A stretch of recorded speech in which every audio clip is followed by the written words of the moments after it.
campus. Please welcome Ben Shapiro.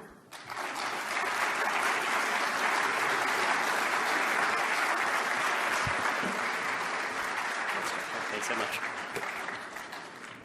Well, it's a pleasure to be talking to people who have experience with campus that doesn't involve protesters and screaming children and all the other fun things that we tend to associate with the American left these days. So other than Hillsdale, America's college campuses have become a breeding ground for failure, career failure and moral failure and emotional failure. There's a reason that when you go to hire college students these days, what you tend to get is a group of entitled brats who think they should get six-figure salaries for having majored in lesbian dance theory.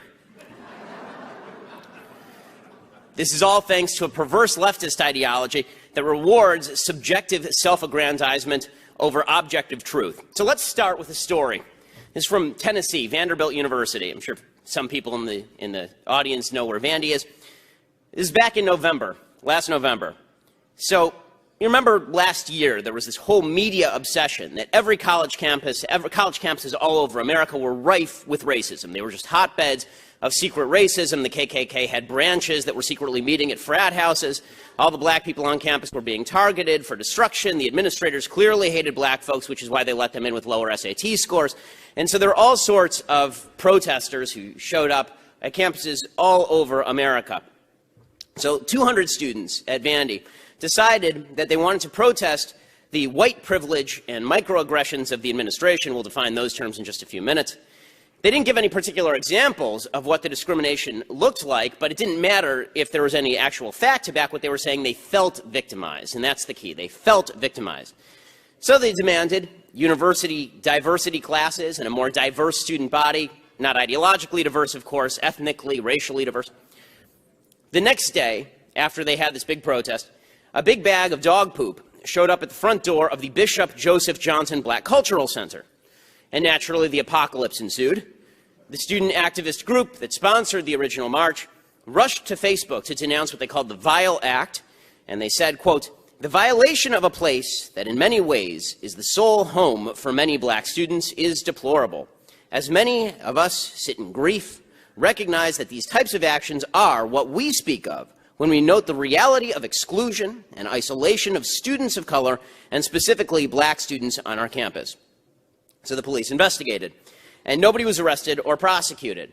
Clear evidence of white racism, right? Well, not so much. It turns out that the bag of dog poo was not a racist attack. In fact, it was left by a blind girl with a service dog. She couldn't find a trash can, so she followed what is apparently normal procedure, which is if you can't find a trash can, what you do is you leave the bag of dog poop outside the nearest inhabited building, knowing that somebody will come out in the morning, pick it up, and throw it in the garbage. So you'd imagine that this student group would have a little bit of dog poop on its face, right? I mean, this is a little bit embarrassing. Well, not so much. They apologized, but then they added, quote, "The needs of students with disabilities on this campus are also marginalized." So the blind girl who left the dog poop, who they originally thought was some racist KKK member who'd abandoned the cross-burning routine and instead decided to drop dog excrement in front of black buildings, turned out to be a blind girl, and they now say that the blind girl is a victim of campus exclusion. So this is how it goes at America's college campuses. There's a phrase that you hear very often on college campus these days: check your privilege. You hear this one a lot: check your privilege.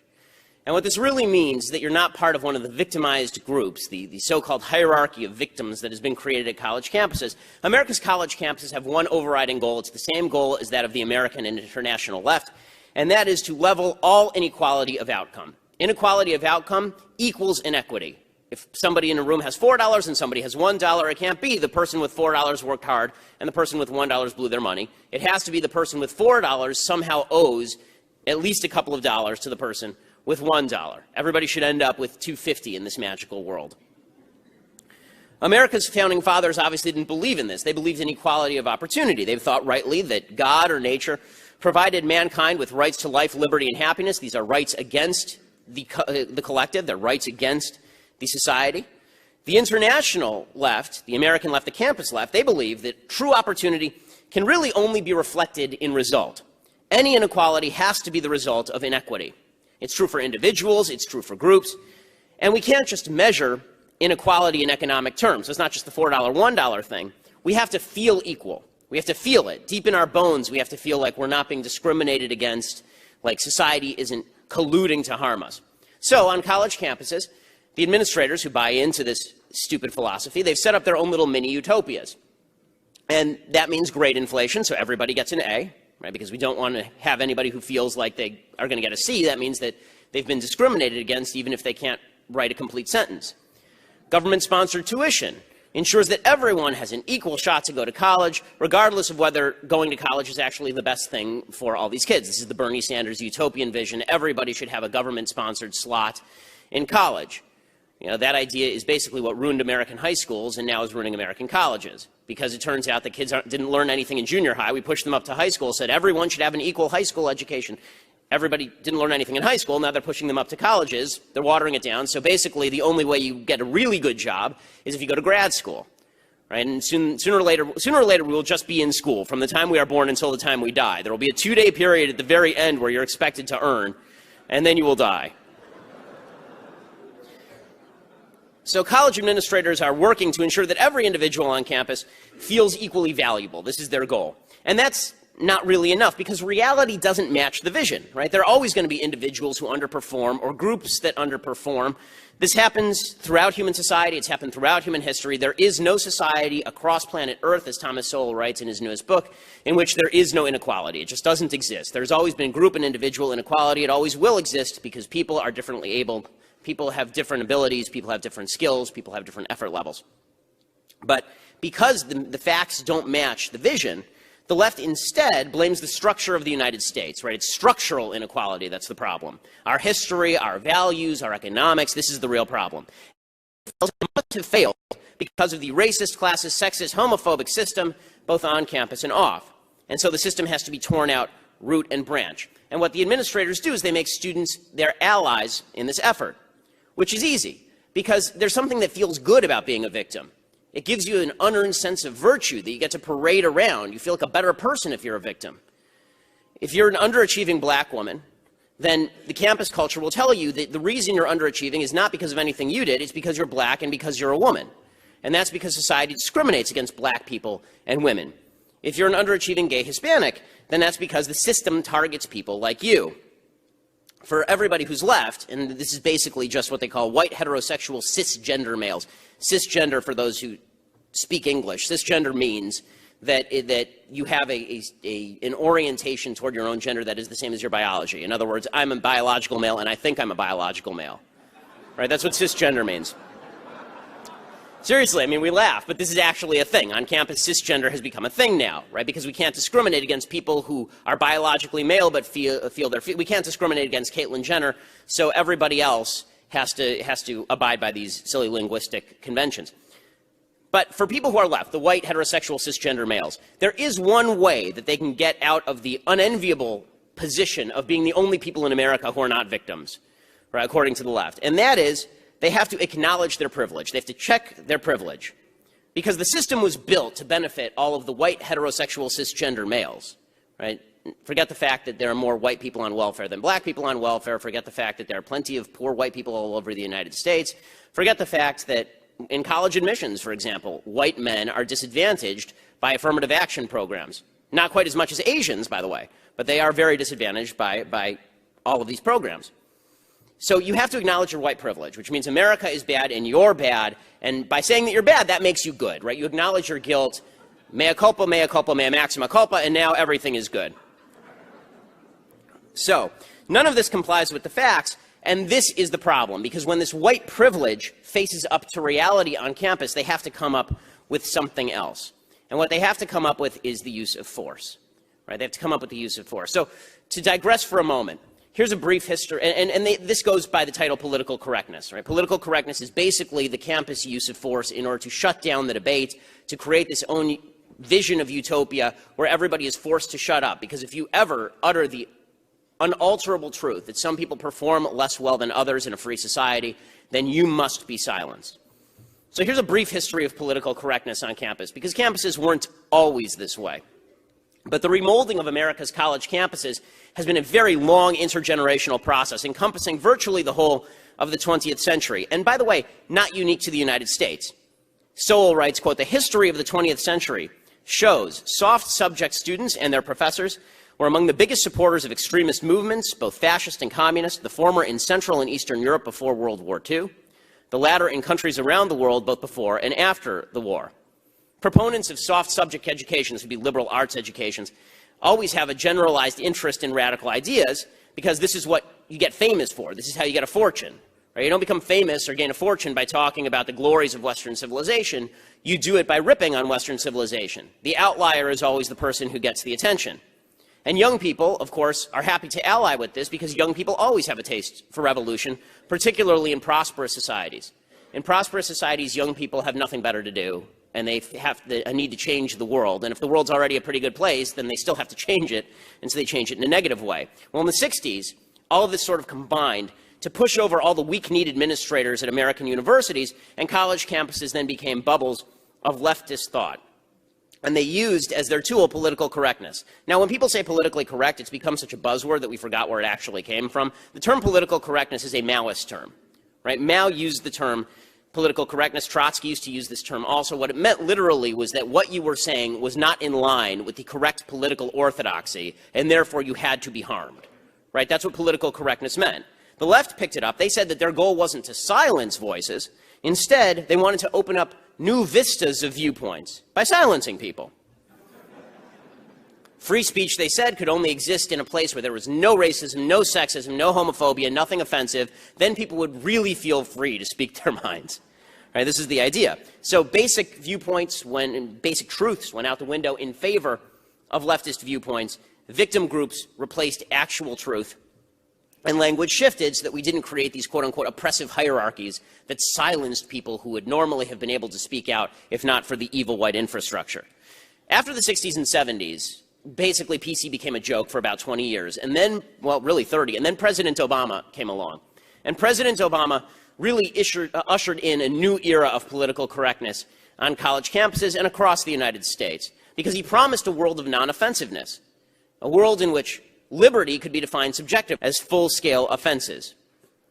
Political correctness says you don't even have to be a member of a victimized subgroup. You don't even have to be victimized in order to call political correctness and shut down the debate. You need to feel victimized. It's all about how you feel.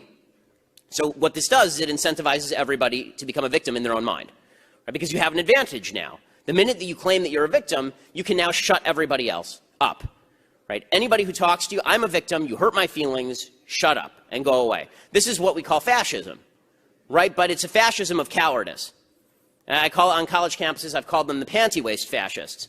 They've fully embraced this new form of political correctness. And there are a couple of hot button terms that they use: microaggressions, trigger warnings, safe spaces, and white privilege. I'm sure you've heard all of these on the news: microaggressions, trigger warnings, safe spaces, and white privilege. So, what are microaggressions? You hear this one all the time. Even the left makes fun of this, even while it still pushes it. Microaggressions are basically, we'll use the definition given by Jonathan Haidt, who's a psychologist over at NYU. He says microaggressions are, quote, small actions or word choices that seem on their face to have no malicious intent, but that are thought of as a kind of violence nonetheless. Right? So they're not offensive. You're not saying anything offensive, but I take it as offensive. That is a microaggression. So, for example, if you say, I'm colorblind, you're in the middle of a conversation about race, and you say, I'm colorblind, that is a microaggression because it implies something that isn't true, which is that you're colorblind. Right? Because that's aggressive to somebody. That makes me feel bad because if you're colorblind, you expect me to perform in a meritorious fashion, and that in and of itself is a racist notion. I'm totally serious here. This is not even a joke. Okay, if you use terms like he and she, this is a microaggression because it offends the non-cisgender. Right? If you ask, where are you from? These are on lists of you can find these in college guides now. Where are you from is a microaggression because it implies that you're not a native-born person. All about the subjective, right? It's how offended am I subjectively, not whether this statement is objectively offensive. And of course, nobody bothers to ask whether such microaggressions are freedom of speech. They have to be quashed. So last year at University of Missouri, for example, I spoke at University of Missouri shortly after they had this big blow-up there, and one of the things that they announced basically in advance is that if people were using hurtful words, people should call the police. Seriously. That, of course, is totalitarianism. That's using the power of the gun to shut people up. Right? You're literally calling men with guns because your feelings were hurt. That is totalitarianism in its finest form. And it reaches even more ridiculous proportions. So, for example, at Brandeis University, which is just an uber-left campus in Boston, if you even discuss microaggressions, it's a microaggression. So, I mean, it's beyond parody. You actually cannot make these things up. So last year, the Brandeis Asian American Student Association put out what they called an installation in the public square to, quote, bring attention to microaggressions that are frequently heard in and out of the Brandeis community, according to their Facebook page. So they put up a wall, and then they put up all these phrases, like where are you from, and are you a he, or using the word he. They put all these on a wall to raise people's awareness that these things were microaggressions. Sure enough, some Asian American students felt microaggressed by the display itself, so it was removed. Now, to prevent people from being microaggressed, one of the other phrases that's come into common usage is the phrase trigger warning. You've heard this one too, right? And trigger warnings are the idea that before we say anything, we have to give you a trigger warning. So if I'm going to talk about rape on college campus, I have to say, trigger warning, I'm about to talk about rape. If you have been raped in the past, know anybody who's been raped in the past, read about anybody who's been raped in the past, or know the definition of the word rape, I do not mean to offend you. Right? That's a trigger warning. So colleges have now required that certain classic works of literature actually be accompanied by trigger warnings so that people aren't triggered. So the idea here being that somebody's going to have like a Vietnam flashback while reading East of Eden. Again, the point here is that nothing subjectively offensive must occur under this regime of political correctness. Right? Perception is the reality. So once the microaggressions have been put aside, and once trigger warnings have been issued, then campuses are what are known as safe spaces.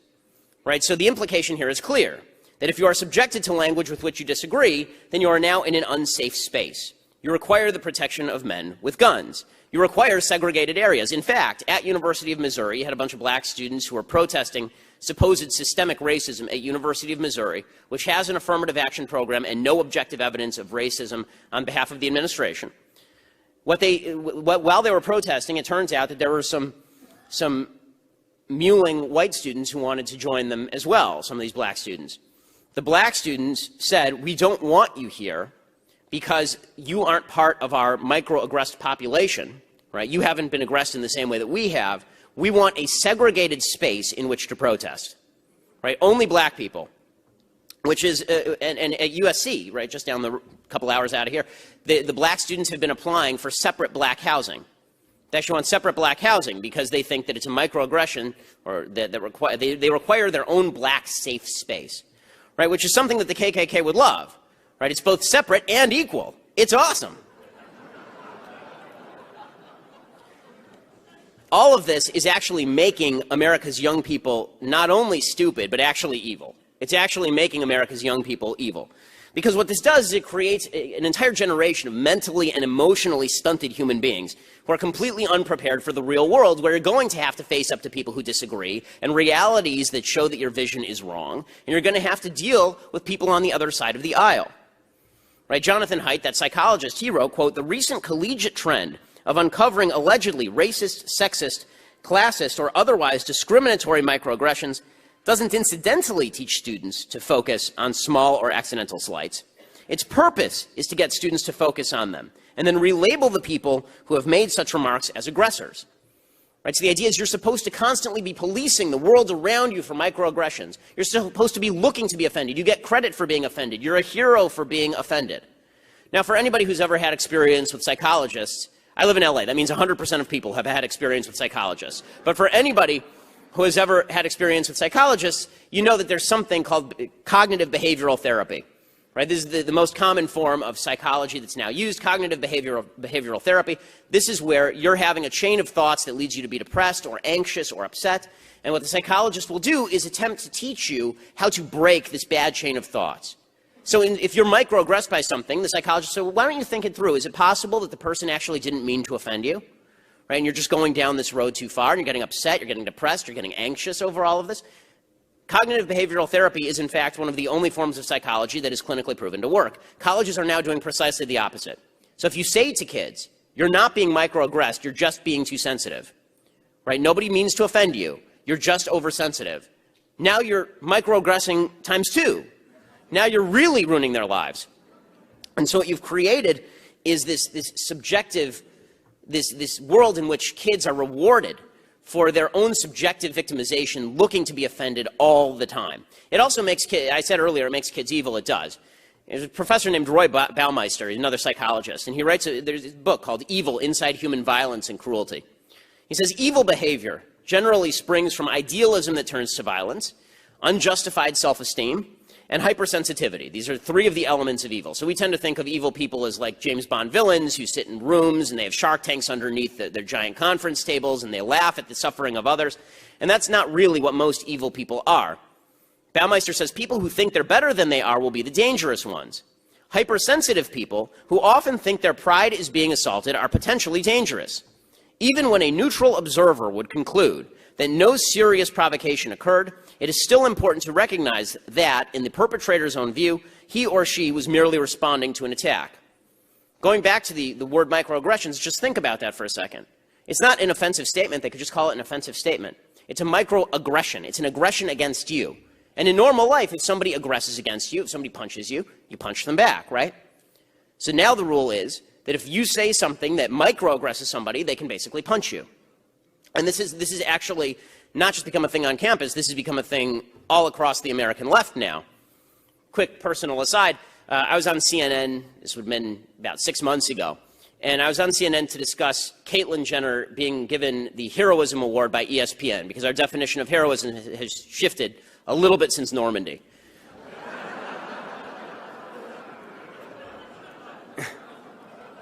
And while I was on CNN, they put me on the Dr. Drew show, which is watched by no one, and he's a terrible host. So that aside, so they asked me to be on the Dr. Drew show to talk about Caitlyn Jenner's heroism, and because the producer is a former Jerry Springer producer, seriously, he knows my perspective on transgenderism, which is that transgenderism is a mental illness.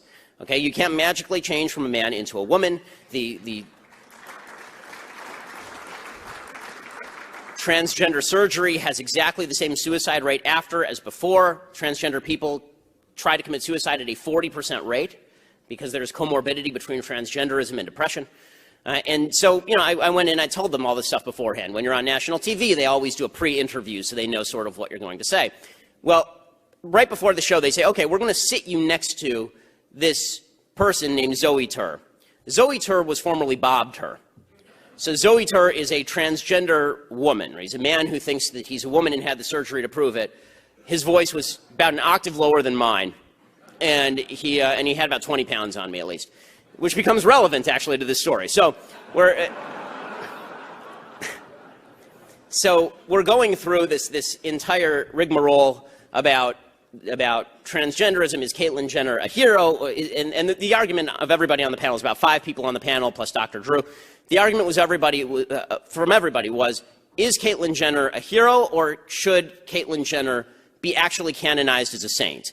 That was the argument on CNN. And so they came back to me, and I said, I don't understand why we're humoring delusion. Right? Why is society humoring delusion? You're not doing anybody any good. You're not doing any good for transgender people. You're not doing any good for confused young people. You're not doing any good for children who have to know about gender roles. Right? You're not doing anybody any good.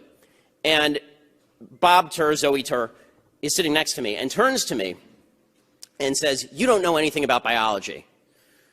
And I said, well, actually, I know that every cell in your body is genetically male except for some of your sperm cells, ironically, which may just carry an X chromosome, right?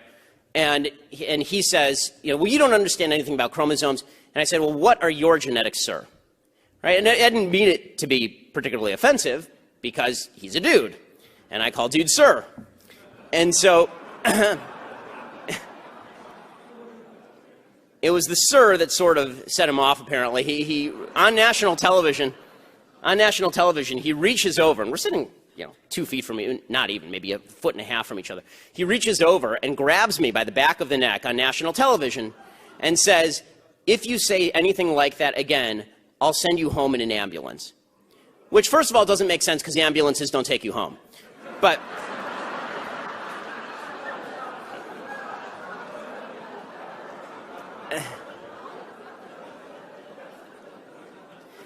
and I said, you know, this seems my actual reply. I was really taken aback. Like, this has never happened to me on national TV before because it's a crime, right? And so, like, it's an actual battery. I'm a lawyer, I know. And so I said, you know, I was kind of taken aback, and I said, this seems mildly inappropriate for a political conversation.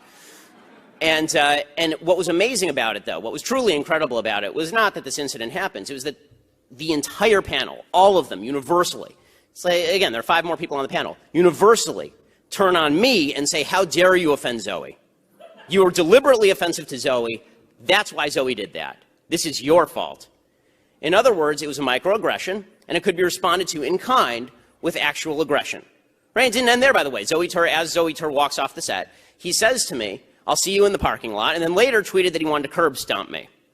Right? And all of this is okay. Dr. Drew later said he thought that everything was totally under control. Dr. Drew did. So this is the way that the left thinks, and it starts on campuses. So all of this kind of silly, laugh-out-loud, ridiculous nonsense about microaggressions, this is how the left moves toward actual fascism. There is a reason that a November 2015 Pew poll showed that 40% of millennials, people my age, like 18 to 33, right, people 18 to 34, 40% of them believe that the government should be able to prevent people from making, quote, statements that are offensive to minority groups. 40%, 4 in 10 people my age or younger think, 4 in 10, think the government should be able to come into your house with a gun and stop you from making statements that someone feels are offensive. Okay, talk about the end of free speech, talk about the end of the country. That's the end of the country in real time, and it's happening on college campuses. And this is happening all over the United States. I spoke at a high school outside of San Diego called Otay Ranch High School. And I was talking to the students, and one of the things I said to the students is that people who are permanently poor in the United States are permanently poor as a general matter because they're not good with money. Right? If you're temporarily poor, that could be because you came upon hard times, you had a health problem, it could be because you weren't able to hold down a job, it could be a variety of reasons. But if you're poor from the time that you are born until the time that you die, unless you are physically or mentally disabled, the only reason for that is because you are not good with money, definitionally. And there was a lot of poor kids, you know, parents were poor, sitting in the back of the classroom. They started to kind of boo and hiss. And I said, please name me one person who is fabulous with money who's permanently poor in the United States. At this point, an administrator gets up, walks to the front of the room, and dismisses the entire student body and says he has to protect the student body from being offended. Right, I'm supposed to speak in a couple of weeks at Cal State University, Los Angeles. The students, some of them are trying to shut it down, of course. One of the professors is actually threatening. He's offering to wrestle the quote-unquote white supremacists who invited me, bragging online, quote, I lift, bro.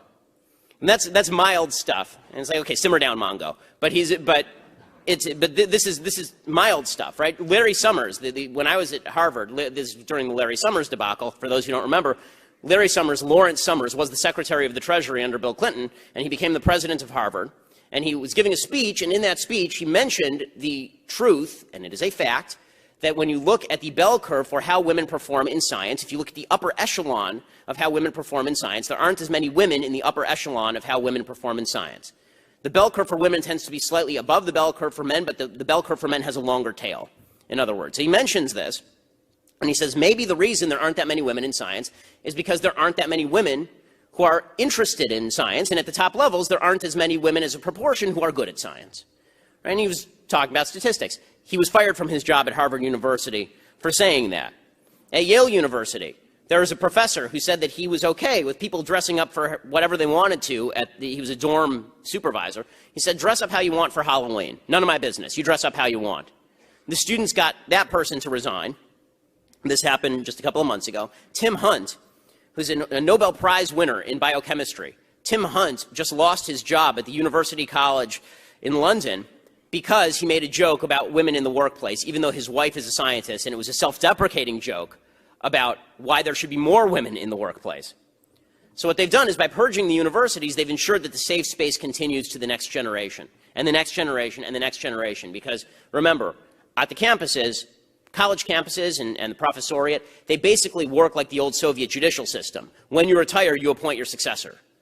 Right, which means that if you're a college professor, you're not going to be giving anybody a PhD if their dissertation is on underachievement in the black community due to the increase in the welfare state. Right? It's not going to happen. So one of the questions that the left frequently asks here is why not? We're just creating a better world, right? Why shouldn't society try to conform with the hopes and dreams of the people who live in it?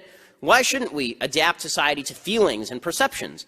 Why shouldn't subjective realities trump objective facts? What does it matter if we toe the PC line to make Caitlyn Jenner or Zoe Tur feel better, or if we want to make black students on campus feel better about not performing as well, or if we want to make a woman feel better about not earning as much as the man next to her because she took time off to have a baby? Why shouldn't we just tell these lies? Why shouldn't we frontally lobotomize ourselves to truth if it makes people feel better? And there are professors who say this. Barry Glassner is the president and professor of sociology at Lewis and Clark College.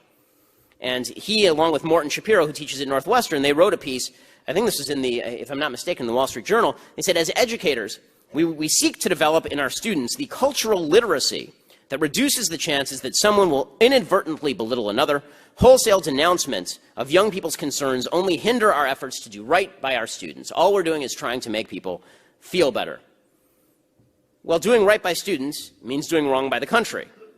They say that that's okay, a better world will result, but it doesn't, obviously, because a society that demeans achievement gets less of it.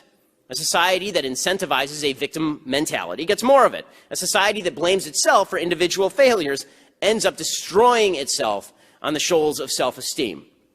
America is the greatest social experiment in the history of the world, and it's the greatest social experiment in history because it is an argument for merit before diversity.